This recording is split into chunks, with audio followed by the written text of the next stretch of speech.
Well, good evening, good morning, good afternoon, whenever you're listening. Welcome back to another episode of High Top Sports. It is, in fact, the best day of the week, and you know what I'm going to say.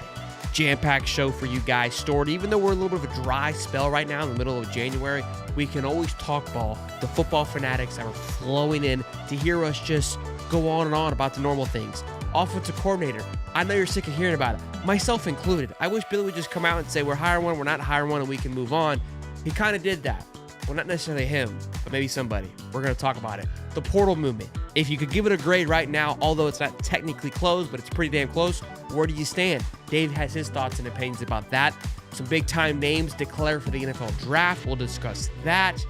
And, of course, we're going to have a great time. And we're going to make sure that we kick Dave off the show when we talk about Gator basketball because he's not quite sure if they have icing or 3 points or field goals or any of those things still involved with basketball. I've sent him a little cheat sheet, so hopefully by next time, he won't be better. Who am I kidding? But without further ado, Mr. David Swalderquist. Hey, everybody. How you doing, big guy? Oh man, it's been a wild weekend, man. Had to deal with some snow. They're actually predicting more snow next Tuesday up here in North Georgia. So they actually said that maybe some of the panhandle of Florida would get some snow too. So who knows? But it's the best day of the week. And I also have to give a shout out to Brian over there at Alma Mater, the clothing store. Let me take these off real quick. Look at this. Got this hat, but nice little gator skin Oh, that's dope.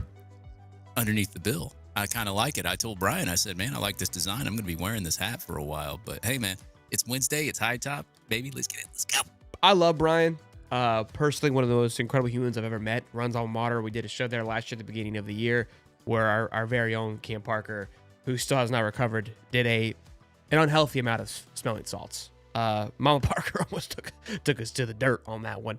But just to bring us in, his hospitality, how genuine he was. The guy came bearing booze for us to have at the show. So incredible guy. Go check him out, Alma Mater in Gainesville, Florida. Incredible gear. Just I love kind of just gear that stands out, that kind of pops. And I believe that he carries a lot of that in his store. So if you're ever in Gainesville, be sure to check him out. Again, they don't sponsor the show, but they definitely are fans of the show and have hooked us up and have given us incredible gear. So anything we can do to help them sell an extra shirt or two, we are all about it. So I love starting the show off with a fat super chat from Rookie Lentz. Here we go. 50 bones, my guy. Working the shelter tonight, boys. Won't be here for this. This is for my absence. Well, Rookie, shout out for your dono and shout out for your efforts at the shelter, man. Appreciate everything. Good stuff. Yeah. We have some of the best fans. I love them to death, man. Who I watched Monday's show. So who was it that was, they were about to have their baby. They were still watching our show. It was Cole. Yeah. Cole. Dude, we have some of the best fans. Cole, shout out. Congratulations. Just wanted to say that because I wasn't on Monday's show, so I couldn't have said that to you. So now I'm here Wednesday. Incredible stuff. Incredible stuff. Larry Cox, he's fired up. He's happy to be here. Stop talking about hiring a damn OC. Listen, dude, we're in the middle of the snow right now, okay? Dave's getting snowed on. What do you want me to do? Crack open a bourbon, yell at me through the chats, and listen to me talk about the OC shit, okay? I got nothing else for you today. Now, we'll talk about other things too. But look, I would love to move on from it, but it continues to be brought up. And I want to tell you guys why you should be excited that Billy's calling the plays. Negative Dave, extremely positive on Billy calling the plays next year. That's besides the point. Cam Parker, what's going on, big dog? Ugly hat, by the way. I mean, absolutely gross. Listen, my bad. I can only be so perfect, Okay. This levels out the playing field a little bit, brings him down a little bit. But before we start, I do also want to give a shout out to Alma Mater because they let me use their bathroom all the way in the back when I had to go cry and wipe my face off after those smelling salts. And I will never forget that I did it early in the show, could not recover, and then I had to go call a high school football game in Alachua, Florida after that, and that was just oh my gosh. Iconic. I got the photo on the dash here. Awesome. That is awesome. Okay, man. You still feeling that, by the way? Has it gotten up to your brain? Has it exited yet, or is it still up there, man? I mean, occasionally I'll have like war flashbacks, some PT. If similar sense, like if my roommate's cooking something or like I'm at a restaurant and just something really spicy and pink up, I'll just like I'll go into a trance where I just That's incredible. I would like to not do it again. I'll say next live high top show in Gainesville, I'll be a participant, but I will stay to the side when the smelling salts get broken out. But Florida needs to bring in another football guy. So Slackman's gone. So who's going to be the next smelling salts guy that we can hype up in the offseason? This is true. It's true. We're not going to just be doing smelling salts for no reason. We got to have a valid reason for that. So speaking of off-season drama, look, the OC thing is, listen, I got to be honest with you.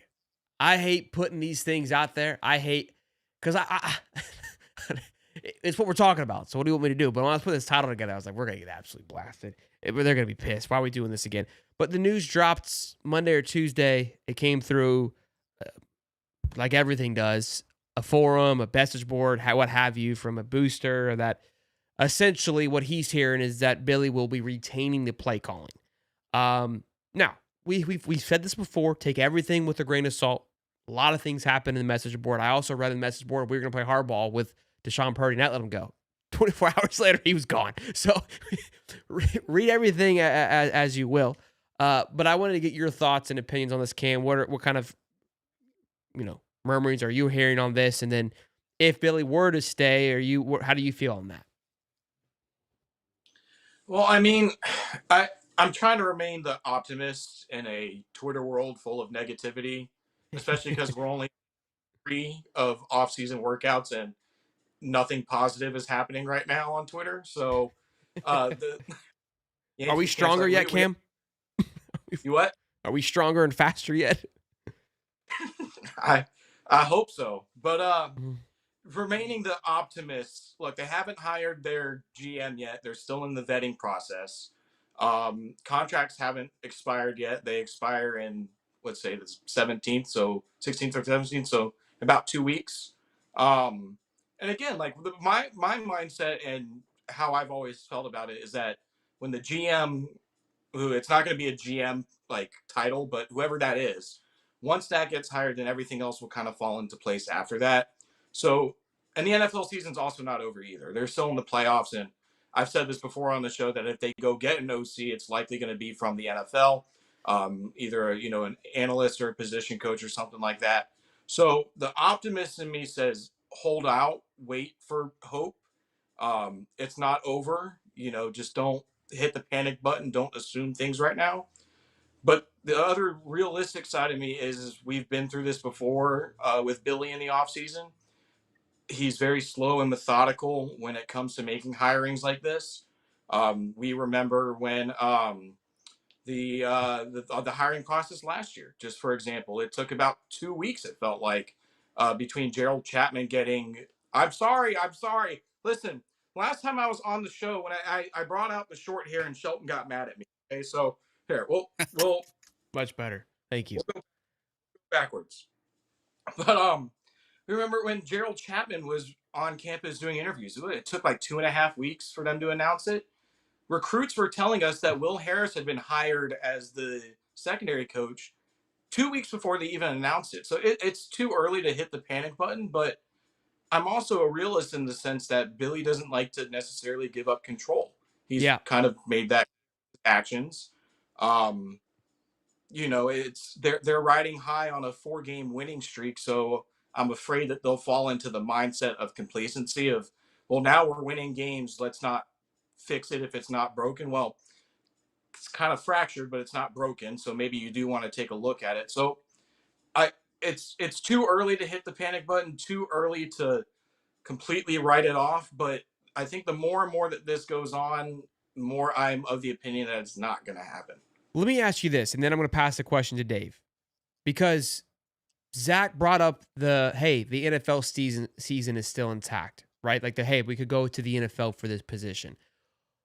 Why is there the need for both of you guys to continue to bring up we're going to go there? Because my thought is is it because you want to have a sense of optimism, right? Of maybe Billy does this, or is there because what's the reason for you to say, hey, he's looking at the NFL outside of just trying to maybe keep the fan base somewhat entertained in this idea, which that's what the fan base is like. They're just leading us on. Or is there actual feeling or belief that that's where he could be going there, or that you think he could go there because he's gone there in the past? Does that make sense? It's the third option. It's more of the past. Look, I would say over half of his staff right now came directly from the NFL. Like, yeah, they have college experience. Some of them have overlap with Billy in the college game, but a good group of them have come from the NFL. You know what I mean? Like some of them have college experience, but Will Harris came directly from the Chargers. Rob Sale came from the Giants. The assistant offensive line coach right now, DeCoster, came from I think the Browns. Browns, yeah. And so a lot of these guys have come from the NFL. So that's where like I'm trying to hold on to the hope that if it does happen, it's because the NFL season's not over and maybe that they have some options. But again, the more and more that this goes on, and especially after that, the posts I guess on the message board, my optimism kind of turns into a realistic. This probably isn't going to happen, but I still don't want to completely write it off because Billy also he has a tendency to completely go left when people are saying he's going right. You know, he does the opposite of what some people think he's going to do. Whether that's a good thing or a bad thing remains to be seen. But I still just think it's too early to completely write it off. But Sure. I would So probably say I'm 70-30. It's not going to happen. But it's a very strong 30%.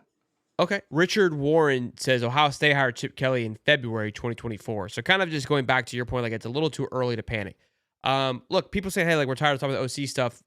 Again, I understand the frustration, but again, the reason why we are talking about it, I think it's definitely a big key component. For me, how I look at it is like we're still going to be there August 31st, ready to ride, regardless of what happens. But the reason I am bringing it back up because there was the message board message on Monday that kind of made people feel, a certain way. Now, I do want to pass the buck to Dave, but somebody said, hey, if all I need DJ to do is give me 28 a game and we're good. So my question to the chat really fast, and I'll let you guys answer while Dave talks, is if Florida average is 28, are you guys cool with that? Now, before you answer, Dave, I want to see how the chat responds to that question because it is kind of intriguing that Dave and I were having this conversation before the show. And the chat, why I love to chat is because sometimes they put a foot in front of the horse sometimes, Let me read a couple super chats while the answers come flowing in. This is a perfect time. My mom says $2. Mom of a celeb, so blessed. She's talking about you, Dave. $5 from Swamp Thing. Need to know favorite bourbon and favorite cigar. Playoff or bust next year. Go Gators. God bless. Favorite bourbon.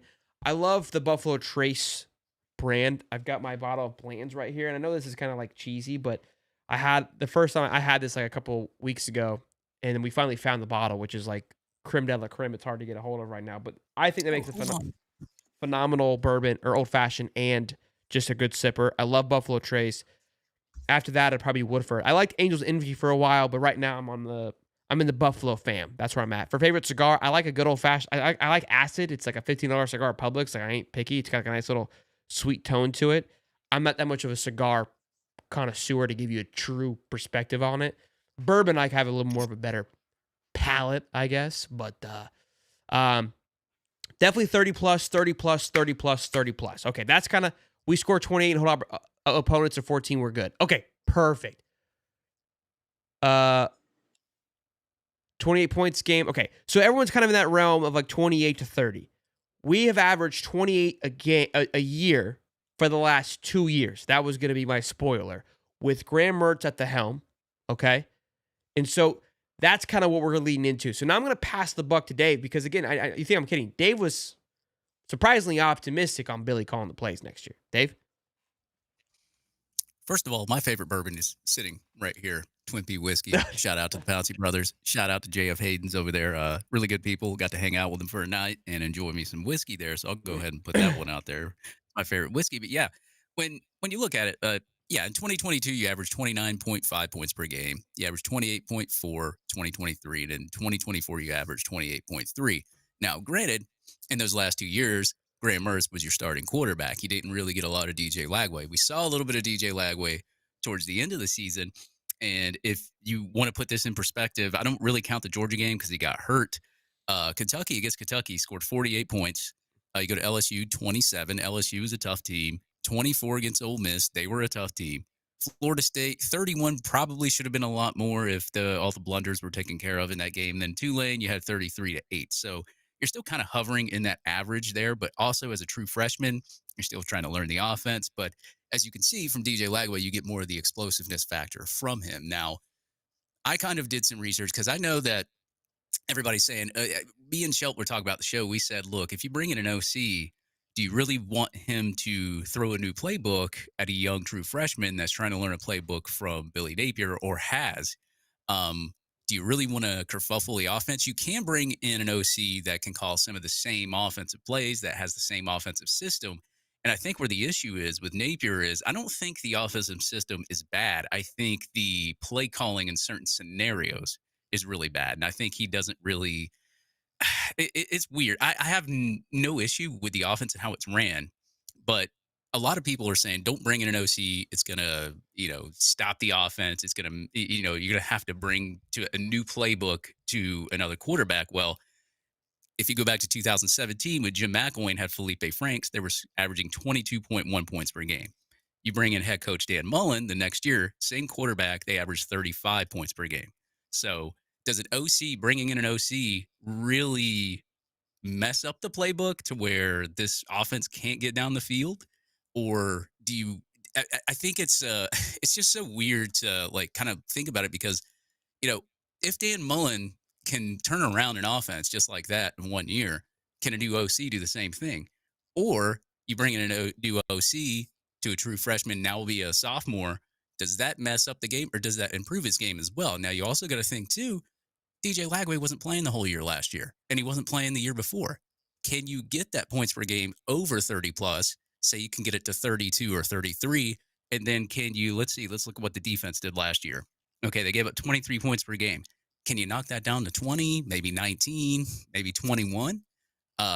You can, if you can improve the defense a little bit with all these returning starters. You got the returning starters on the offensive line. You've got DJ Lagway playing a full year. I think if Florida can increase their points per game to like 32, 33 and decrease their opponent points per game to maybe 21, 20, I think Florida's going to be in the playoff. I really do. But I think there's a lot of determining factors of whether you want an OC or not, just based on what Dan Mullen did when he got here in 2018. And then you got those people out there that are like, oh, let's not mess anything up for DJ Lagway. We don't want him to learn a new playbook. Let's stick with Billy Napier. So it's a really kind of a hard thing to, it's just, I go back and forth with it, like, because I don't want to mess things up with DJ Lagway. But at the same time, I also think a new OC can improve as well. Look, I love all the numbers there and all the data. I think you bring up a good point, right? Because if you're bringing somebody in, we always think like, hey, new is better. But sometimes the unknown can be scary and can throw a little bit of a ruffle into it. And again, the reason why we're having this conversation, and I've kind of stated this before the fact, I even said, look, like everyone's like, hey, we're getting a new OC. I said, hey, I don't know where this noise is coming from. Like I would kind of pump the brakes a little bit. And I also said, look, if whoever is coming in has to accept and agree, I would think, because I don't want to change the offense. I've stated that multiple times. I just think the way that it, certain scenarios, how it's called, how it can be positioned, is the key factor to that. And maybe another year, Billy calling it could change a few things. The defense, again, is the bigger factor, right? Because we talked about... Go ahead. Sorry, I mean to interrupt. No, I was go going to ahead. say, or you could have the same offense, just add some wrinkles to it. That's it. Yeah, just a couple, just the different things. The defense also, too, we've talked about this. You really wonder, it hasn't really had a true identity for the last 3 years. You go from Tony to Austin in his first year, then Austin last year, and we found out that obviously Austin lost that play calling ability. Third game of the season, defense takes a complete overhaul. Is Ron going to take the reins this year and kind of really take the stride on that? You got to wonder if there was that hiccup in the third game of the season. How much identity did it really have outside of just the core assistant guys kind of pushing it along? So that is a big factor that needs to be fixed as well. So any closing thoughts on that, Cam? Go ahead. And by the way, I don't think we hire an OC. Are you 80-20 on it? 90-10?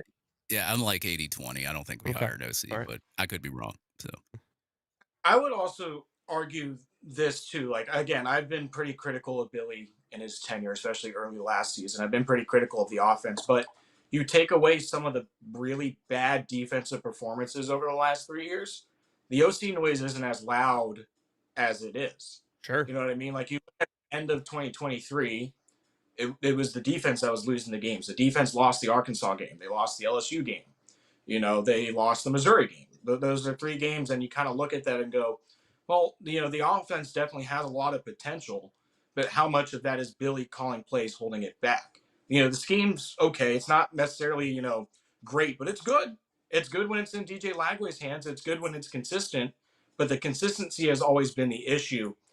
Would a guy like Russ Callaway, who holds the co-OC title, has play calling experience, would a guy like that, giving him those duties, elevate the offense?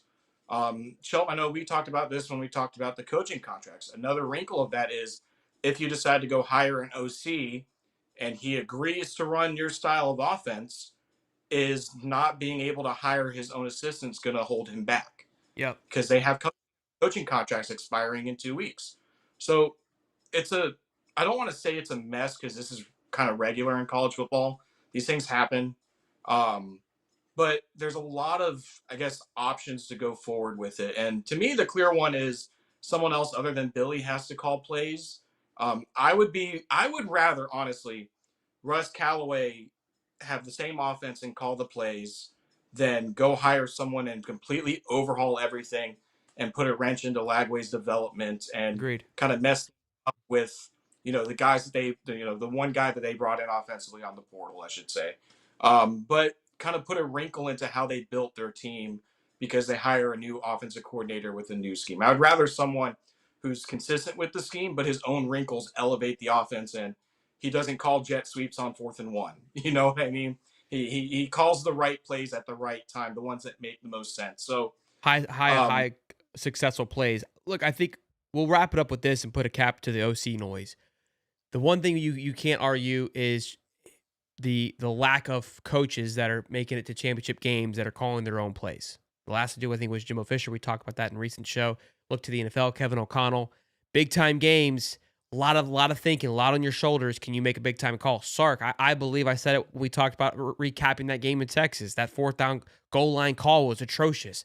I think that's where having someone who calls the plays consistently allows for you to come in and make kind of a big time play because you're not in this rhythm or in this rut of calling, the certain plays. You're able to see the game from a different perspective. That, I believe, is the positive of having someone consistently call the plays. And look, I think that's where probably Sale and Callaway and were intended to be. And we really don't know who is calling the plays. What if Callaway's been calling this entire time? Now, I think we can all agree we see the headset's rocking, but there's times you look over his headset, he doesn't have the microphone down during offense. That leads me to believe someone else is calling the plays. So there is definitely an ebb and flow. Like you said, it just when does Billy release it? That will be left to tell. But yeah, we'll see.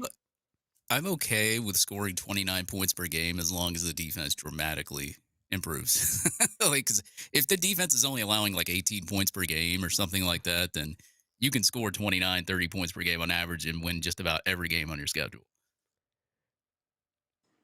Look, there's 2 games, the Georgia game and the Tennessee game. Those are the 2 big swing of games, and those things we just talked about were the difference makers. If you want some positivity on the defense, like let's go back to we'll even do. I don't really count A&M, but like we'll say remember when they had the whole meeting with Napier and they wanted to change the defense around. At Tennessee, they allowed only 23 points. It went to overtime. Kentucky, they only allowed 20. They only allowed like 13 or 20 against Georgia until Aiden Warren came in the game. I don't really count that because obviously I don't count the Texas game because Aiden Warren was down. Yeah, whatever. But LSU, 16 points. Ole Miss, 17 points. Florida State, whatever, they suck anyway, 11 points. Tulane, 8. A lot of people opted out that game, and so did Tulane. So can you really count it? Whatever, I'll count it. But like as the year went on, the defense improved. Can you carry that over into 2024? If you can carry that over into 2024, Lagway can get you a little bit more points per game on average with the same offense. I think you're sitting pretty good. Dave bringing out the fire tonight. Your best offense defense. You know what I mean? Like someone who can get you the ball back, limit points, and you can play comfortably. I'm still worried though about the complacency thing that I mentioned. That they're riding on a 4-game win streak. They built a good recruiting class. You have Lagway coming back. I don't want them to get into the mindset of, hey, we won 4 games in a row, including 2 games against ranked opponents. Maybe we don't have to change too much. Well, I worry about that. That's what I would say. Look, I like For both, I think we're having a healthy debate and healthy discussion, which I think is important. I think there's a nice little dose of all perspectives coming in, which I think is good for the chat because there's a lot of personalities and thoughts on this going in. I do want to move the needle a little bit to the portal talk because that's been another yeah. complaint on the timeline. Um, Let me give and you one more. yeah, Owen. we're not capping Callie it off just Burbia, yet. Callie Burbia in the chat gave us the best answer to everything. He But said, "Dave, look, if we score more points than the opponent, we can win." I There mean, you go. I don't know why we talk. We should have just started and ended with that. The portal stuff I want to talk about again. I'm playing a little bit of the optimistic side. I know there's been some frustrations about the lack of movement.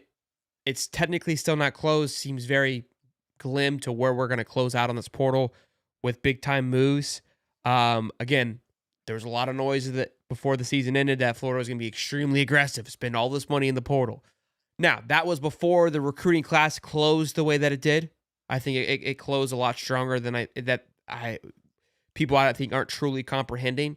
But what I was asking Cam before the show is like, look, how many scholarships we're at? The number is like 83, 82. I think Asa Turner throws a little bit of a ratchet into that. Other people may or may not be on scholarship. Can I say the name, Cam? well, I mean, we'll have to see about it's Cormani McLean again because he was a Okay. preferred walk on. Does he get elevated after a year onto full scholarship? There was a tweet out there that he was. I cannot find the tweet anymore. I think it was deleted. Um, But again, with the Asa Turner thing, shout out Gator Dave. He said that he doesn't. He heard that Asa Turner was not on the team anymore. He was working out. He was in the picture. So I even clarified in another tweet that it's something of work out with us until someone says otherwise, or hey, just come hang out with us. There's no Who no cares? rush for you to leave. So, Yeah. but again, it's floating around. It seems like that 82, 83 number. Um, and again, we mentioned this too. If Onus Conanbanny, who I guess is visiting again, I think this weekend, Yep. if Tomorrow they and the get him next day. on, there's another. If you complete that flip and you get him to sign, well, there's another defensive back for you.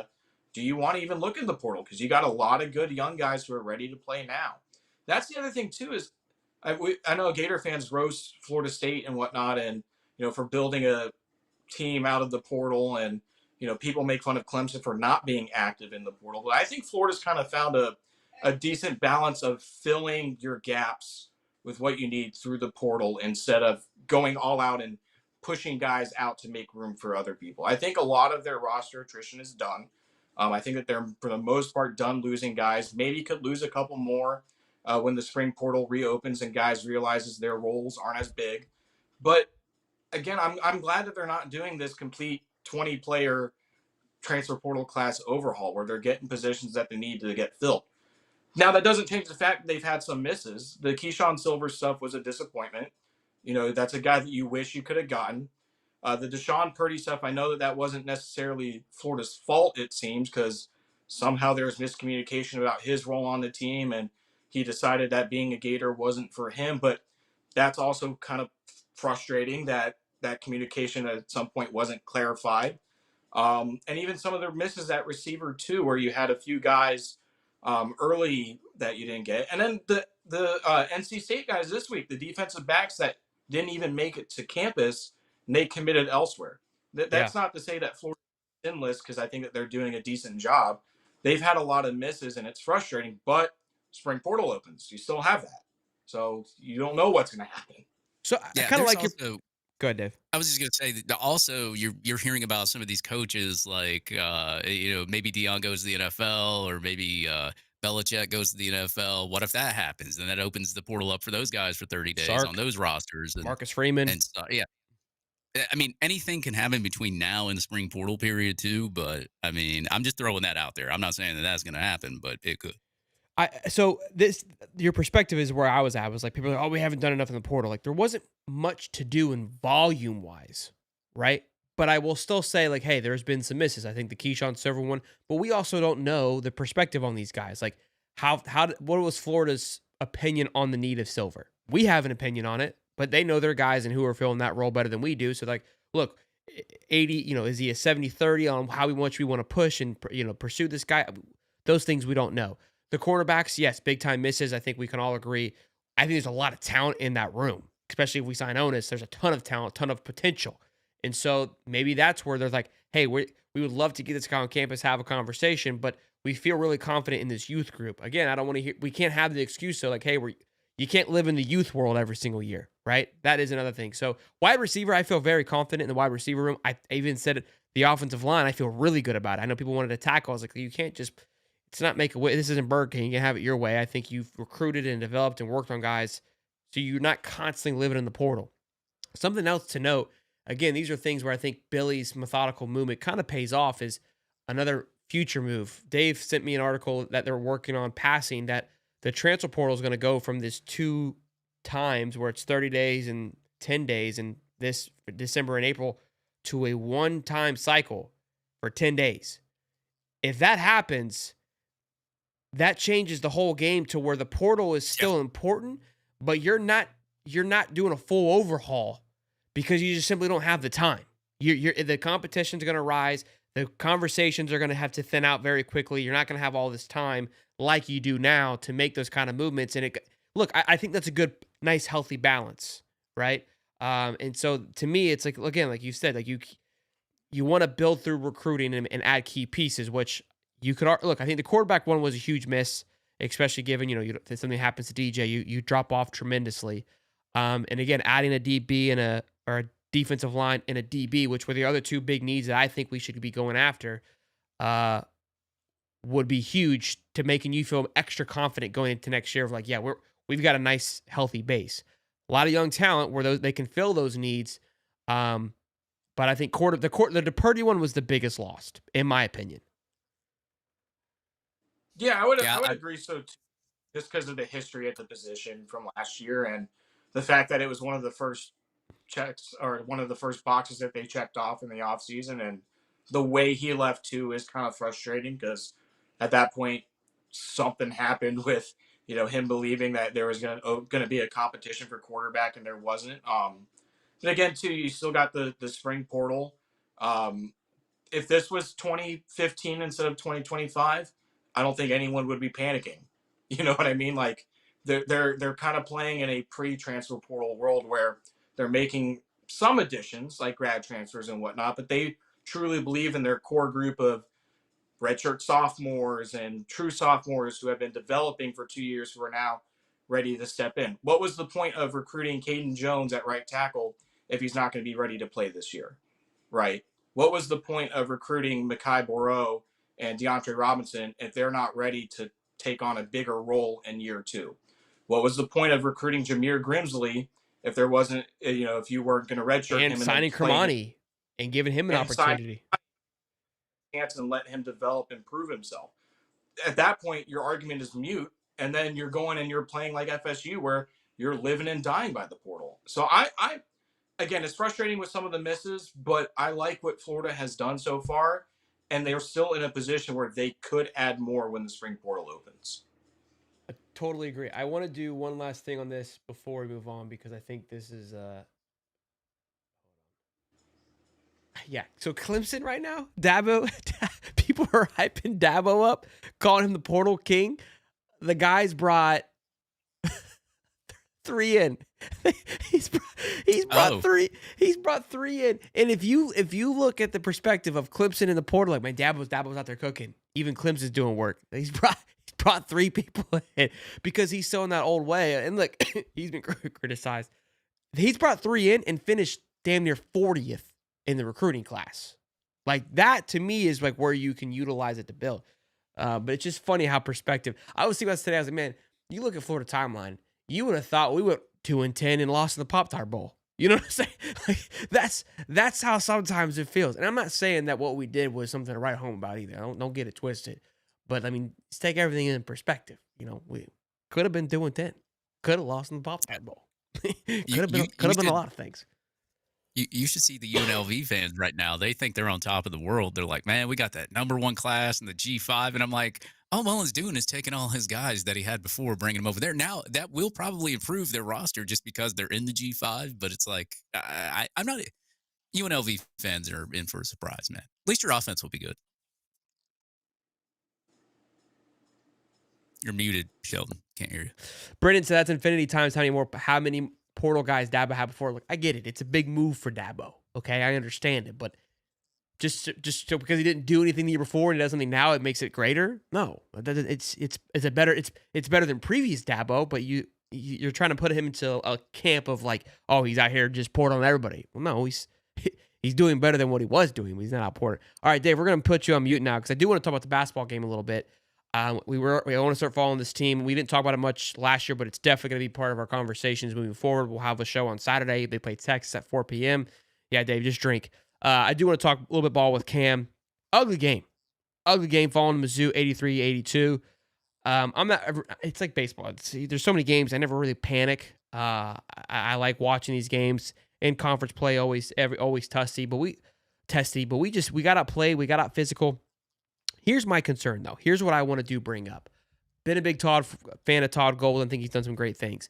What I liked about Mike White when he was on our team is Mike White, that coaching, his style of play, moves the ball around very well. Gets everybody involved. Very similar to Popovich and the Spurs. I mean, you just kind of got everybody, just old guys, just move the ball around, get it to the open guy, score. Could put you to sleep a little bit, and it's very similar to kind of how like Billy runs his offense. Like if you get into that flow, it's hard to beat. However, what the problem with those Mike White teams is when you needed a guy to kind of step up, when you needed a guy to hit a shot, they didn't have it. Florida has had that now with Walter Clayton the last 2 years, and this year with Elijah Martin, he's kind of stepped up into that role, which has helped take the pressure off Martin. Last night, Martin has a good game. Nobody else has a good game. But Martin's been struggling. Not Martin, excuse me. Clayton's been struggling because they've been passing the ball around. So there's a sense of identity that needs to be found with this offense. And I was really concerned last night because when MISSOU decided to they were putting 3 on Walter, and it's like nobody knew what to do. They just kept passing it back to him and try to set a screen for him to hit a 3. And I understand they were down, but they were down by like 4 points. Just play good defense, which you're able to do. We've seen it against Tennessee, and pass the ball around, get some movement, get it to your big guys. And they just look lost out there. Losing a game like this, hopefully you're able to see that and overcome that. That's why I think sometimes losing games like this is good. And this is what also people need to understand about basketball and why upsets happened in March Madness is because it's matchups. You may play all these teams all season long and roll into the March Madness tournament and play the Peacocks down in South Florida, and they just got a guy that's not missing in the month of March, and you don't have an answer for it because you hadn't really been tested like that. That's how basketball works. That's why it makes it fun, but that's why you have series in the NBA, so you can figure out those tendencies and learn how to shut down their strengths. But that's why I like these games. And again, I think the SEC tournament will give us a true vibe of how this team is rolling. It's not burn it all down, but those were my concerns that I picked up from last night. Cam, I'll pass the buck to you. Dave, continue to drink. Well, I think it's also a testament of just how good the SEC is this year with basketball. It really feels like any given night, anything can happen. I don't think anyone expected Florida to beat Tennessee by 30 and then struggle on the road to Arkansas and then lose their next matchup at home against an unranked opponent. Kentucky was kind of the same way where they beat Florida by 6 at home. Their very next game, they lost on the road. No, they did lose. I got confused with Auburn for a second. But it's a testament that the SEC is really good this year. And, I think it's too early to hit, again, the panic button with this too. But a lot of these Todd Golden losses in recent years, towards the end of last year and the 2 losses this year have been kind of similar. They struggle with free throw shooting towards the end. Oh, they have a guy who gets super hot and hits every 3-pointer, and they just cannot stop him. Now, the effort's admirable. They were down 19, and it was a 1-point game. And, not to blame officiating, but this game should have gone into overtime. That was a bad missed call on a 3-pointer. But, again, there were a lot of reasons why they lost that game. 3-point shooting, they did not do a good job of stopping it. The free throws, especially, Clayton missed 2 late in the game. They missed 10 overall. They had, I don't even know how many turnovers, and it led to like 18 points for Missouri. And these are kind of traits that they had in the loss to Kentucky. They got out-physical I know I'm referencing last year, but out-physical against Colorado last year. But those are the most 3 recent losses, and they were all similar where they fought towards the end, but a lot of these miscues just kept costing them. And it's the same issues over and over again. So it's frustrating. if you're going to have a loss like this, have it early in the year so you can rebound nicely. For sure. There really is no excuse to lose a game like this at the same time. Yeah, I think you nailed it on the head. That's 100% right that a lot of these games are very similar in how they lost. When they lost to Colorado in the tournament last year, big boy in the middle, I don't know his name, just got hot. And we couldn't stop him. They kept just feeding him the ball, and we couldn't make a damn free throw. The score was literally, I think, what it was for Kentucky was like 106 to 100. And it's like we were shooting lights out. Walter Clayton got hot, and Brendan even said Walter Clayton's extremely talented, but mentally just kind of struggles. And this goes to the point where, like, I was telling Cody this morning, I was like, if that guy's not shooting the ball, he's not touching it, he's not making it. And so that's where he's been cold because the team's been scoring. You go, look, Will Richard's been balling out. Martin's been playing healthy, right? Like everyone's kind of getting 10, 12 points a game and just doing well. And when it's like, all right, Walter, your turn, he's like, I haven't touched the ball all game. I ain't got that in me. So that's something they've got to work on. And again, I think a loss like this, hopefully kind of brings it to light of losing it. Late night game, Tuesday night. I mean, no excuse. You should be out there to kick ass and take names. And I think one of the coaches I think it was for Tennessee, pulled one of the players. Did you see that quote? He said it's your job. You get paid to do this. You actually get paid. You're getting paid to shoot. And if you're not going to shoot, you're not going to play. And that's kind of the era that we're in with college basketball now. Florida doesn't have that problem, thankfully, where, Golden's not calling out guys like that in the press, and there's not guys who aren't playing their role. I just don't think that they're playing their role well in some nights. Like Clayton, he had 28 points yesterday, but he's coming off of back-to-back performances where he just struggled mightily, and the other guys lifted him up. Now it was the exact opposite, and Florida couldn't get it done. Now, he had a great performance, but what's it got to take to get everybody on the same page, especially going into a tough SEC schedule? The beautiful thing about basketball is you don't have to wait a week for your next game, and you have way more than 12 games to worry about. So they're playing again on Saturday. They have a good matchup against. I think that they're going to win that one. They're still projected to be a 2 seed in the NCAA tournament. So there's time to fix these issues. The problem is it feels like every loss, it comes down to the same 3 things: turnovers, free throws, and one guy randomly on the other team getting hot, and they cannot very stop fixable things. That's where I get it. Yeah, the free throw thing just makes me irate. And look, I kind of mentioned my White thing. I'm not a guy of like, we should have kept Mike White, or we should. I'm not saying that. I like Todd. I think he's done some great things. I was specifically just comparing the two playing styles, and like those were some of the things that I think that Todd can just embody a little bit of. And I think at times we've shown that. But again, that's where Walter kind of struggles. So that's what they've got to figure out. And I do think Todd's playing experiment, and you have to. You've got to figure, like, again, like I said, when you go into the tournament, you're going to come across a team you've never seen before, and you got to go watch film really quick. And then the next day, the same thing could happen. So that's what upsets happen. It's sure the Cinderella story and all those things, but it's literally matchup. I mean, I talk about all the time. When you play ping pong, I can beat these 6 guys, right? No problemo. And these guys will beat another guy, no problemo. But I play that guy beats me just because his style of game is just weird, and I can't seem to figure it out. There's a guy like that, I play like that all the time at work. Like, he would get beat by a lot of people who I would just run through. But his game just gave me fits. The way that it played, it didn't compliment me. And basketball is very similar to that. But Cam, you've worked well overtime today. My bill is going to be insane. But I appreciate you as always. Tell them where they give you a follow, man. We're not signing contracts on High Top.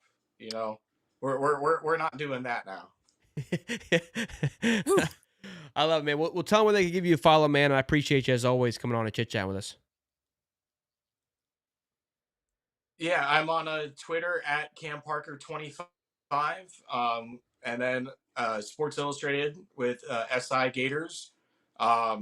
So yeah, we'll have some basketball coverage. Me and my guy Kyle Lander split that up, and then baseball in a month, and then also I'm in the High Top Discord. So if you want to, just have a little fun, talk some ball, and talk some NASCAR and why F1 and NASCAR are better than each other, we'll break it down. But also Friday, Jake Slaughter gets his All-America break, so we'll have some content for that too.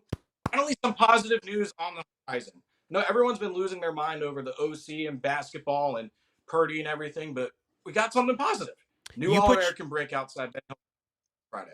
You put your hat You put Do your what? name in the hat for the High Top Sports NASCAR channel as to being the co-host, right? I mean, I haven't watched 10 years when I went to Oh, the Coke fuck. 0400 out, but I can learn. The This Formula will have One a shot guys of that hop in our chat, maybe we just want to just punch their head. Like, don't even look at me. Just stay in your. That's cool. I'm happy for you, bud. I don't want to hear you. Oh, I don't. So one of the guys, I don't even. If I haven't seen him in a while, but he goes, Formula One are better athletes, bro. This is what we're not talking about here, bro. We don't care about athletes. If my guy's smashing a Busch Latte before he goes run around 200 laps, we're not talking about athletes. Okay, that's not what I'm talking about. Yeah, that's not the flex. That's not the flex you think it is, bud. Okay. those cars, they're going real fast and real left, son. All right, you're banned from the show. Yeah, we were arguing about we were arguing. Me and my boy Keith Halfcock were having great conversations about NASCAR. I'm excited. I can't wait for it. Cam, as always, man, appreciate you. I appreciate it, guys. Later, brother. See you, brother. Yeah, the Discord was wild too with the drama and the beef happening on the Twitter Spaces. The timeline's been nuts with the Gator drama. I'm just happy me and Dave just coasting by, just watching this shit unfold, man. It's fun. Yeah, I was like scrolling down the timeline like the past 2 days, and then I listened to that Twitter space, and I was like, "Wow, I don't even know what the hell's going on in here now." I mean, like it was like a Royal Rumble. Have you ever watched the Royal Rumble? Like it was like a Royal Rumble just for 2 throwing days people straight. out. It's been fun. Ah. Rookie Lynch, $20. Great show, gents. Great. Hey, thank you, Rookie. Another $20. I thought you was at the shelter, my man. Appreciate you. Let's talk a few things. We're going to talk about some guys going to the NFL, then we'll kind of preview the Ohio State game. It's kind of, I feel like I haven't heard much conversation about Notre Dame versus Ohio State. Like, it just doesn't feel like it's been talked about a lot, but we'll get into it. Big names, Quinn Ewers going for the draft. Good for him. Obviously, a lot of conversations that he would be leaving. Kind of surprised he's not staying, given the fact with the big contract we saw Beck sign. I imagine he would have been in order for that, but with Beck staying, with Nussmeier staying, he could be a potential first rounder. He kind of is. He didn't hurt himself, right? Plays somewhat of a decent game. I wasn't really impressed by him, but I think the draft stock's still there. Has a great pro day. He could creep into the top. He could probably go top 15, top 20, maybe. So You're about to get me in trouble, man. I had like 3 shots while you guys were talking, man. About to hit me right now. But yeah, I mean, Quinn Ewers, I guess.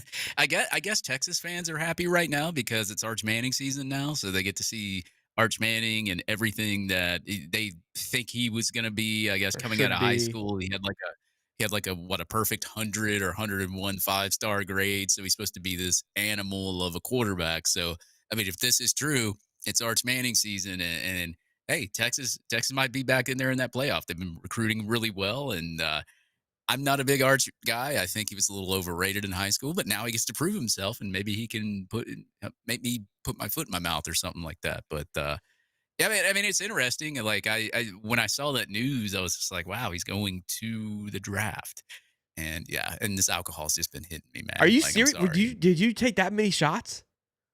Yeah, I took 3. Holy shit, dude! Well, I took 2 in the Jaeger bomb, but it's 3.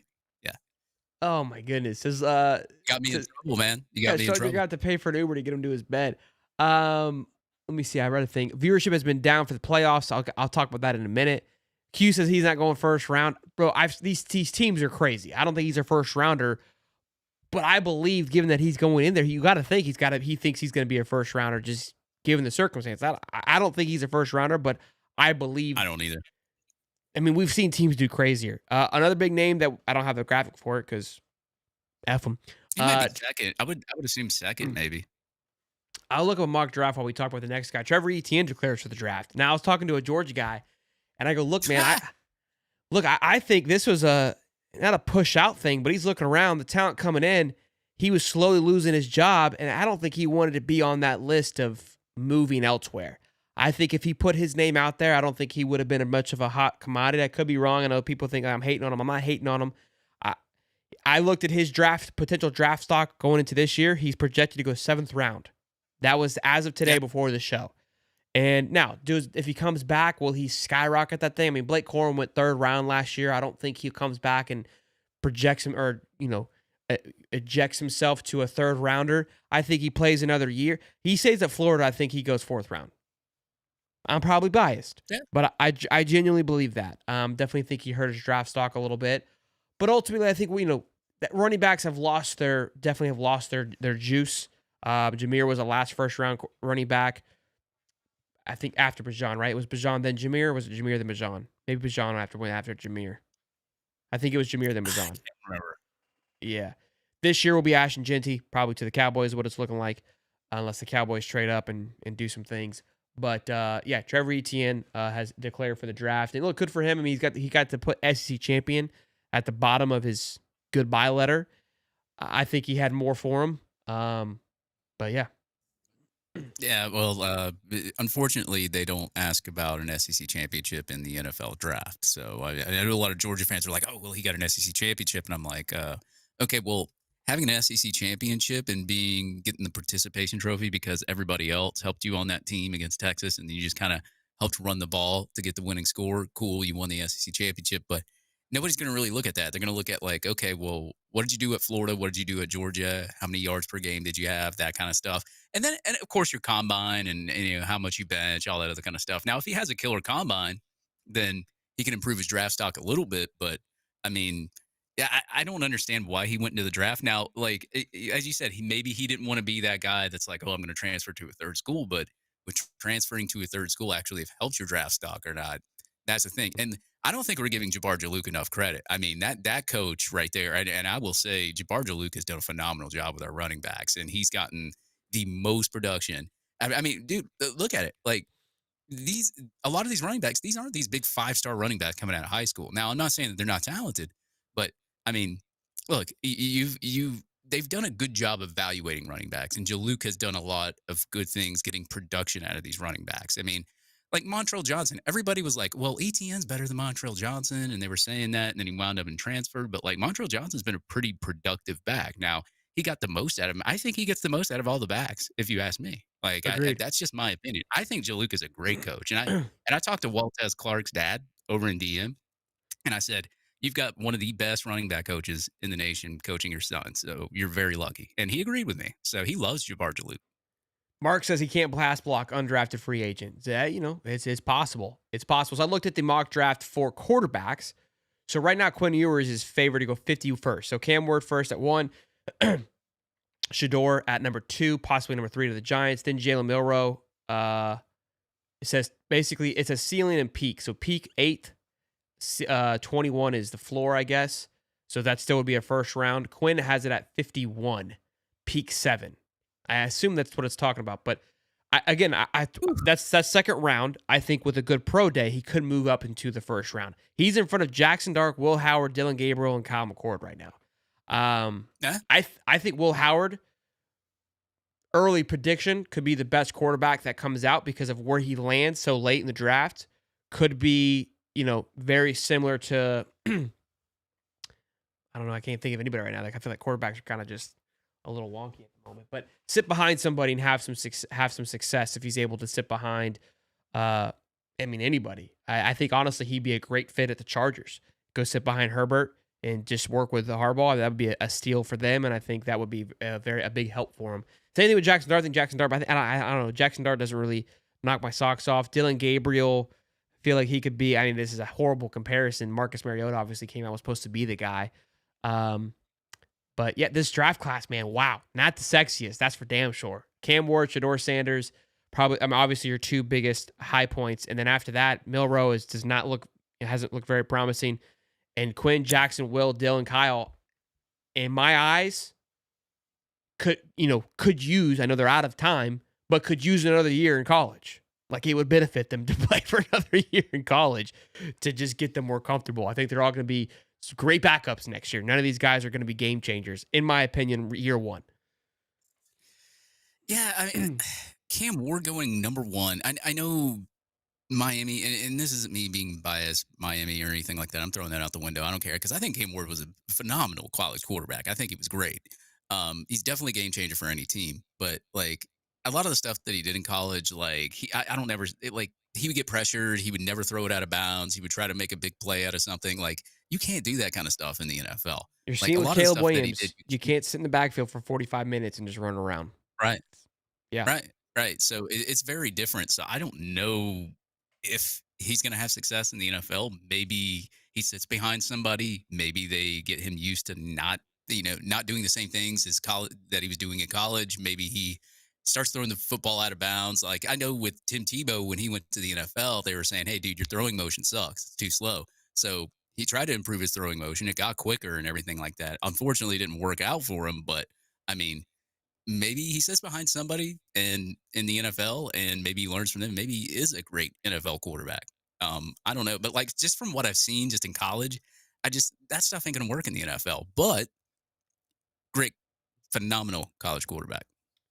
I was going to talk about the Ohio State game. I probably wait. We could probably talk about it today because the game's not until Monday. Ohio State versus Notre Dame. And we're looking. I'm talking with Tyler, possibly bringing him on Wednesdays more often. Give us a third perspective. I think Dave and I we have a great time, but I do miss that third component pushing back, right? Which what Holly provided. So thinking about bringing him on more. We had great conversations with him for the pick'ems. You're talking about Cody? No, Tyler, FSU. Oh, FSU Tyler, guy. yeah. FSU Tyler, Yeah. Cody would be.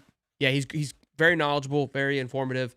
And I think that he would add a nice little factor to this show, especially because we talk about a lot of different things. But yeah, I think we'll do another show later this week. I mean, I'm excited. Listen, even though the season's over, I still enjoy doing this. I love talking to you guys and hanging out and bringing you guys content. So we'll save that conversation because the game's not for. But again, I do think that it's been awfully quiet. I would say the conversation or the lead up to these two teams and two teams that. It'll be advertised, it'll be spoken about as like it's two big brands. But maybe I guess just for us, like it's like, yeah, we know who Notre Dame is, we know who Ohio State is, but like it's not a big brand to me. I know they're a big brand. I'm aware of it, but it's not like we're not excited to watch those two teams. I'm just not.